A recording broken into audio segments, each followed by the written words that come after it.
Hey cohorts, it's CaRLo, your fellow flight attendant and retired U.S. Army Master Sergeant. If we've flown together before, I've more than likely already mentioned something about what I do differently when it comes to growing my funds. But here's what I want you to think about today. Have you noticed I'm not flying like I used to? I used to grind 160 to 180 trips for pay every single month. I know some of you are right there with me. Now, I'm at less than 78 TFP. So what changed? How am I booking month-long vacations on a whim and coming home rested without needing to calculate how many extra trips I need to pick up just to pay off what I spent? And here's the one that really hits me. What if you get to the point where you fly because you want to and not because you need to? Because right now, cohorts, that is exactly where I am, and I would not change it for the world. The best feeling will ever. Keep watching, or better yet mine, and find me at the next overnight. Now, let me give credit where it's absolutely due. We work for Southwest Airlines. Our 9.3% 401k match is one of the best in the entire industry.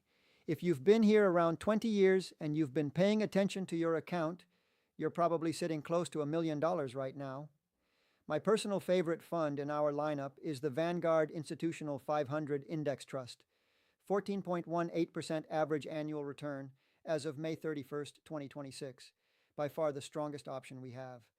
But if all of your retirement savings is in your 401k, that is one basket, and that one basket is tied entirely to the stock market.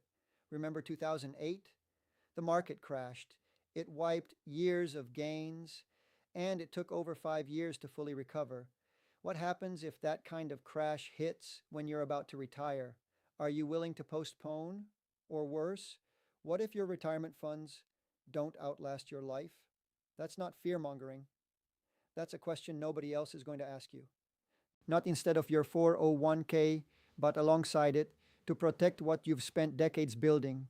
And what if it only took 1% of what you already have? What if just 1% of your liquid savings, managed by professionals in Forex trading, made a conservative 4% a month, compounded weekly?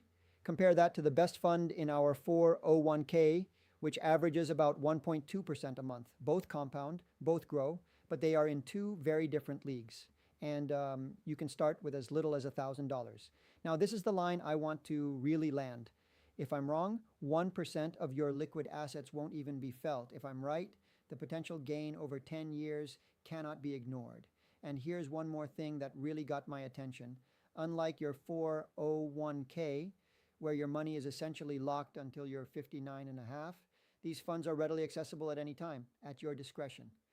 We don't have to wait decades to see or touch what you've built, not instead of your 401k, but alongside it, to spread your risk across more than one basket. So, this is just the teaser. If we've flown together, did you happen to get one of my trademark pens? That's my business card. If so, you've already heard a hint of this conversation. I want you to keep wondering, why am I flying less than 78 TFP but living more? How do I book month-long trips with zero financial dread when I land? What does it feel like to fly because you want to, not because you have to? And what does 4% a month compounded weekly look like in 10 years? Find me at the next overnight. Let's grab dinner. No pressure, no rush, just a real conversation between cohorts. I will answer every question straight, or start at cryptocarlo.ai and explore on your own. See you on the jump seat.